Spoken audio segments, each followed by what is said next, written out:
All right, so page numbers would be 362. Okay, there's, what would you say, is that an alligator or a crocodile? Crocodile. Yeah. Did you know that by reading? It says crocodile underneath. Yeah, but one way to know the difference is look at the snout. That would certainly tell you that is a crocodile. Okay, and then we see the snake, which is on page 370. You just say all of the diagrams on page 370. It's not a lot, so you know, page 362, and then 370. Okay, one of the ways, broke these into sections, okay? For those of you, the ones on the left are not ours? all of them are. Yes. So page 362 is all of these, and then whatever that is, 370 for the snake, that's all of them. So for those of you who have had anatomy and physiology, and some of you that may take that next year, this is one of those examples that we talk about comparative anatomy. Okay? Even though anatomically speaking, it's obviously not the same as mammals and or humans, but you look at a lot of those same terms, and it's not olfactory bub. Okay? I better change that. I just happened to glance up and notice that. Is that what you wrote too? Okay.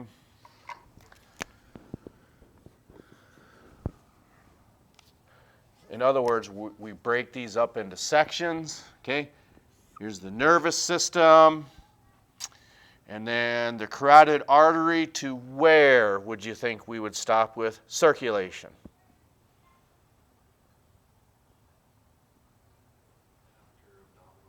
Okay, so then here's circulation, and then the why would we put testes and our ovaries in here with the rest of those digestive terms? Right, because into the cloaca you have digestion, whether you would say part of it's not the small intestine yet, but the colon empties into the cloaca. The ovaries and or testes empty into the cloaca, and then there's one more structure that does that.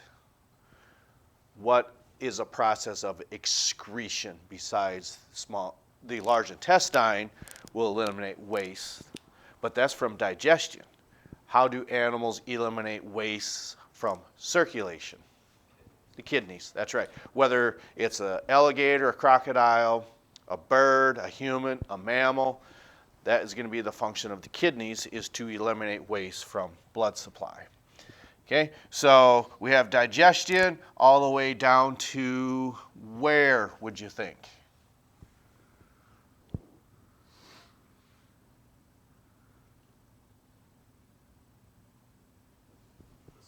Yep, the esophagus, and then we've got respiration for the rest of these, and then just through spleen at the end, that's more so circulation. I didn't catch that. We could have threw that in here, but regardless, that's what we've got so far.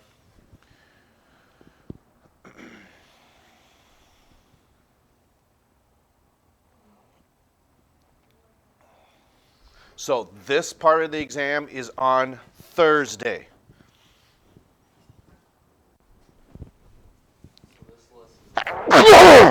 Excuse me. What's that? That's a mix of the alligators and the snake? Well, yeah. The snake is down here. Okay. Yeah, it is both of them, though. You don't have to do any of the other ones for snakes? No. Nope, it's just these here. Correct. Okay. Tried to hit pause, but I didn't get to it in time. So, I don't know.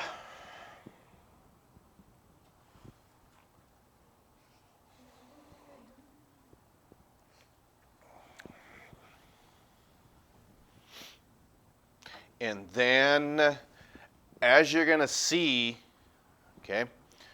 These animals are becoming more and more complex. I think you would agree that had probably started with that of, you could say, the mollusks going all the way back to last semester.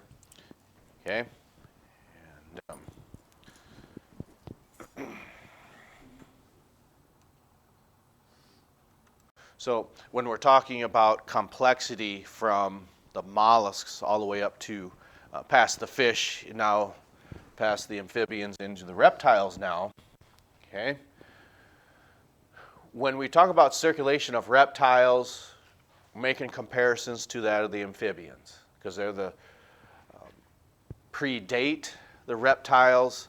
Then we do the same thing with respiration between reptiles and amphibians. I probably could have left a little more space. Let me know when you have them down so we can erase that. Just go ahead and pause this for now. And keep in mind, I believe we don't have class tomorrow. Okay? So we're going to wrap this up here pretty soon. You have the rest of the hour. You have tomorrow to in a study hall or in other classes. Choose. You can go back to we talked about with here on the Science Channel, or you can just work on it from home. With it being a long weekend, we just want to make sure we try to get this wrapped up because the two biggest chapters are left, and I think you'd agree that, yeah, they are the biggest because of the complexity of them. And we start classifying some of these birds down to also the, not just the class, that would be aves. We want to go to probably the order for sure. I can't remember if we go to the family level or not. I believe so. Okay. Which one is vocab and which one's diagram? Diagrams and what you see, everything you see up there right now is Thursday. And I will hand your papers back on the vocabulary portion. Those have been graded and recorded, and you can keep them. That portion is on Wednesday then.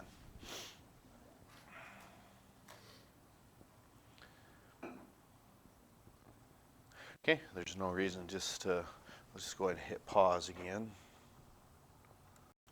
Okay, now we're back at it here. Okay.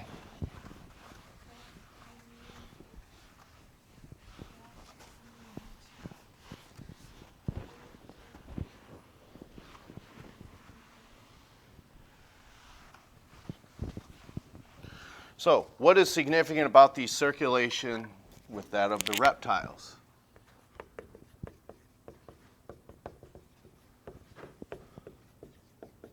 And we had already said we're comparing them to that of the amphibians. What's significant about it? I'm sorry?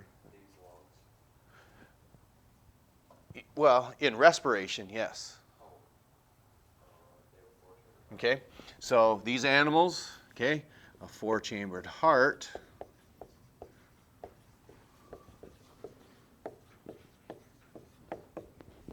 Okay, that would be one.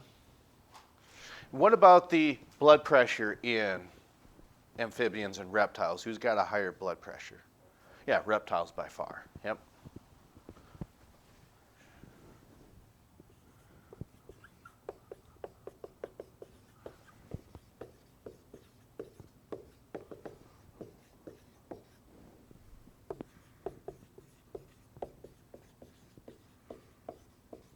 Okay, and really that's what's significant about these circulation between reptiles and amphibians. The chambers of heart, of their heart, and then that reptiles have a higher blood pressure.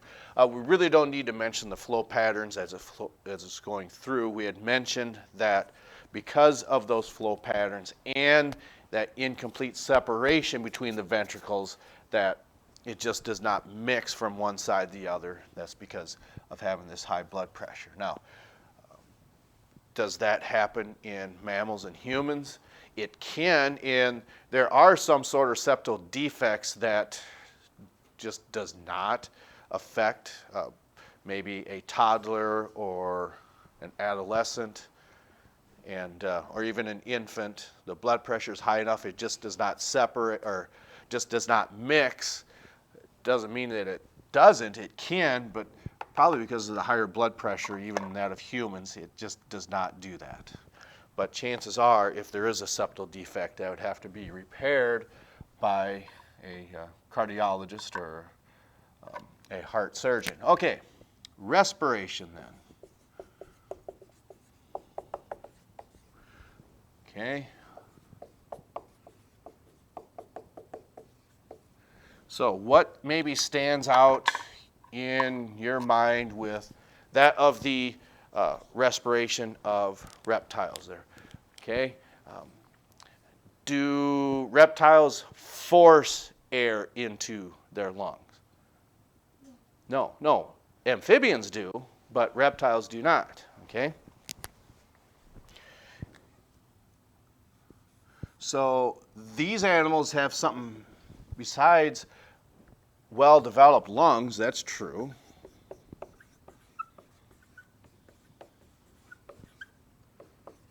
Okay.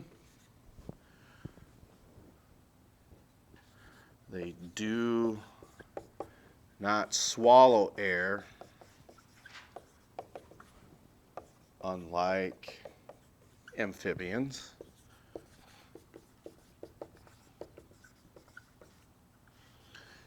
And these are in a specific structure inside of reptiles. That's a pleural cavity. Yep.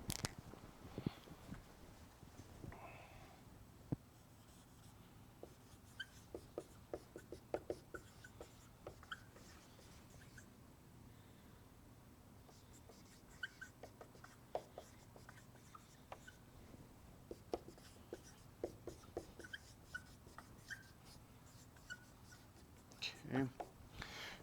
Now, we don't need to be so specific that we need to talk about turtles because they actually have their respiration is in probably other reptiles as well. It's supplemented by pharyngeal cavities, but these are what we really want to be concerned about. Their lungs are more developed than the amphibians, swallow their air like the amphibians, and then their lungs actually sit inside a pleural cavity.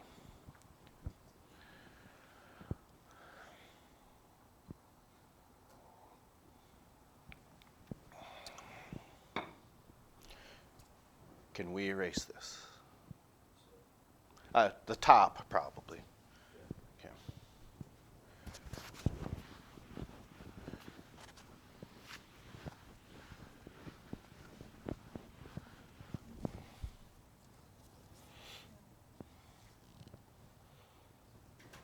Okay. Now, when it comes to snakes,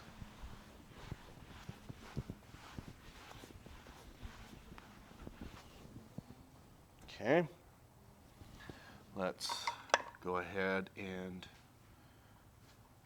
do this. A family of snakes. Family of snakes? Mm-hmm.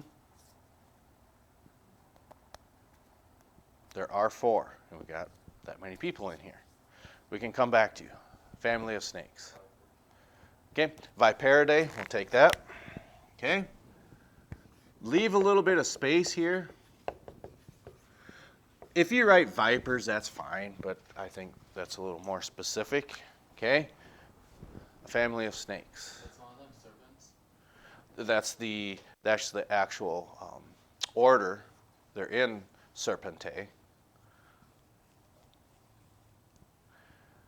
How about it starts with either an E, a C, or an H. Okay, think about that. Okay, and family of snakes.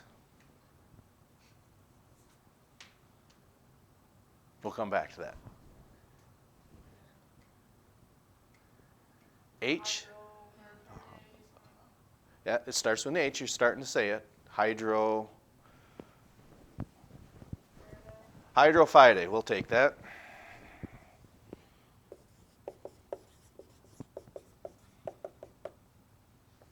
And yes, there are, I believe there's 2 I's in there, just like for some reason there's 2 U's in vacuum. Okay? Can we think of one? Starts with a C or an E? Okay, well, we're not terribly far off, so how about we did that, or do that?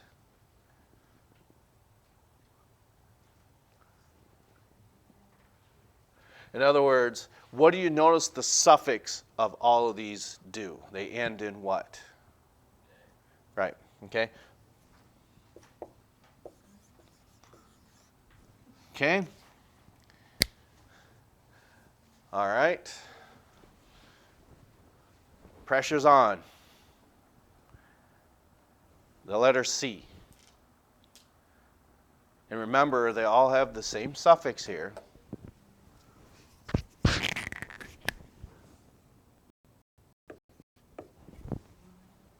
Say that again. Yep. Kalubridae. All right.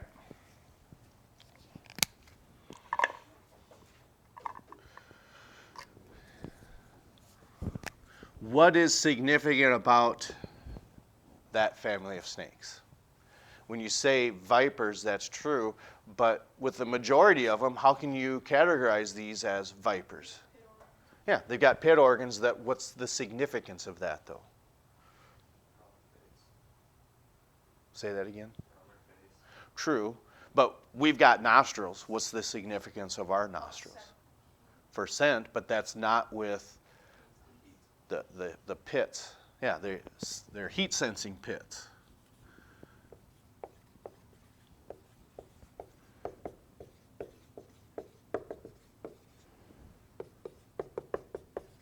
Okay. What about the fangs, though? Because are these venomous or non-venomous? And since we said fangs, well, then that would mean that they're venomous. Okay. Okay.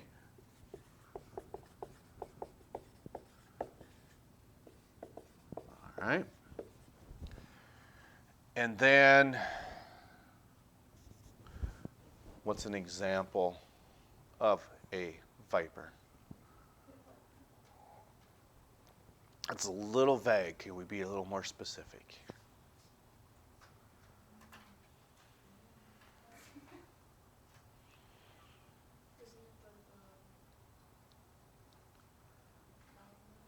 Well, okay, diamondbacks, okay. What about them? Something about the Mississippi River, we said. Eastern and Western. Okay, so now you just need to pick one. What? Now you just need to pick one. Eastern. Okay.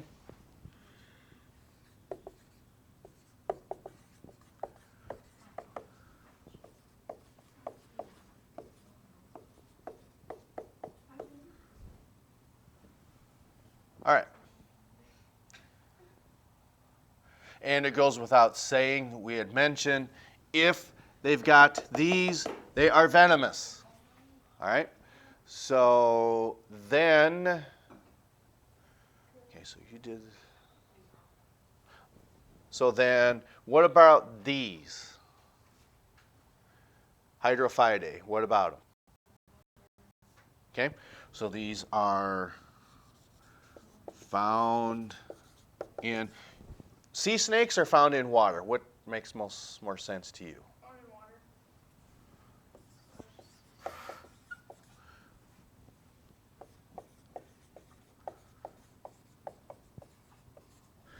Potency. Okay, these are extremely venomous.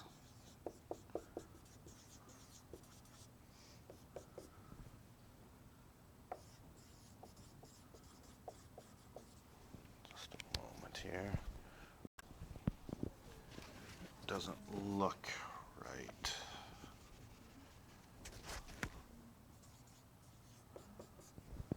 All right. But even though these are so potent, there really isn't a whole lot of interaction with humans. Okay, so that's why probably one of two things we said in class. Either these don't get reported because you just don't come in contact with them, or should you have come in contact with them and then envenomated by them, a person might not survive. And same thing with shark attacks. It's the idea that sometimes the shark attack isn't reported because maybe the person just didn't survive the ordeal. Okay, and then this one's probably, we're gonna go a sea crate snake. Well, you don't, these are all snakes. You don't have to put snake at the end. Okay. Don't put water moccasins, because you might say, well, if water's in the title, we're going to put that as in hydrophydae. And that's not the case, because water moccasins are actually vipers. Okay. I think there's two eyes in here too. Okay. So what about these snakes, the Alapids? Okay. They've got fangs too, but there's something that's significant about the fangs in their mouth. And you would want to make a comparison to these guys. Both, you are right. Okay? They're fixed and they're small. Okay? So say fixed small fangs. Okay. Because of that, it might be hard for them to get enough venom into their prey item. So we'd want to say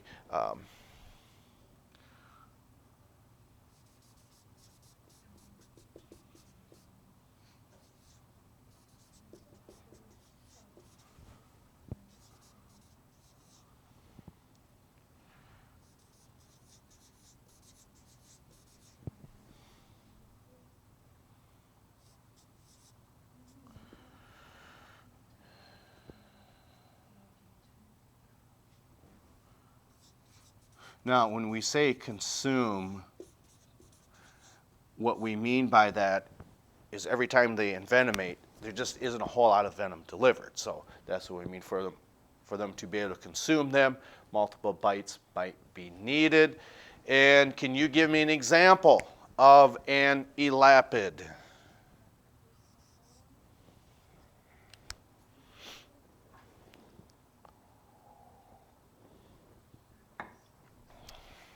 There's a green one, a black one, a hooded one, a king one.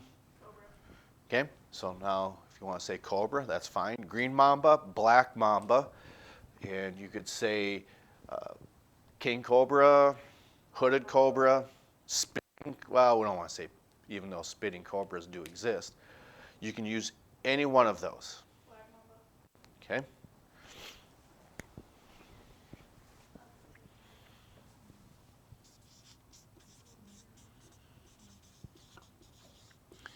And remember, you can have a green one, any of the cobras, king, hooded, would work for that as well.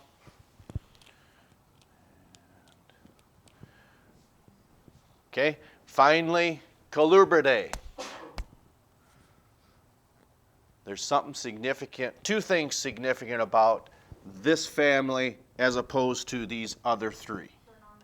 Okay, so that's probably the most significant is How venomous are the Alapids, or do we have to know that? I think when we say that, just like this, we said since they've got fangs, we would associate that with being venomous. Yeah. Okay. So you correctly said this is the largest family. Okay. and what comparison, you already said it, these are non-venomous snakes. Doesn't take away from their being dangerous, okay?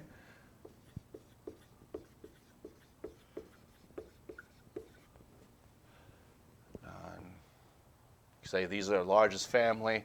They are also non-venomous.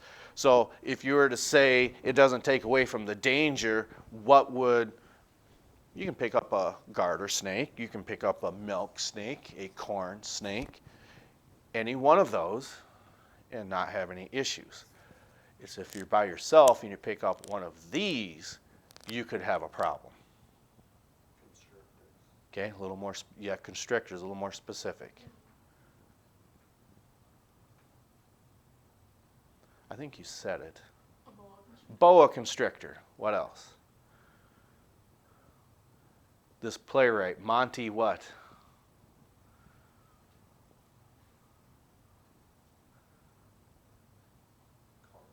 Oh. Monty Python. And then the largest of any snake starts and ends with the same letter. A. Anaconda, that's right. Okay, so you need to, we gave you probably 6 examples. Okay.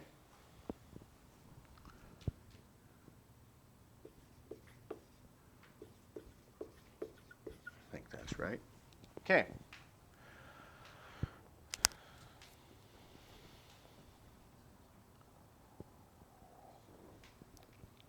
Pause it again for a moment. Okay, so both of these deal with the Big Bang Theory. That's why you see the BBT. The character that was a comic book store owner was blank, and then sometimes referred to as Sheldon's nemesis on there. Again, these are character names, not the real names of them. Now that my real name might be on there, but I don't believe so. All right, so that's all I've got. No class tomorrow because of assembly. And then part 1, vocabulary and multiple choice questions on Wednesday. Part 2, the diagrams and those essays on Thursday. Catch up to you next time.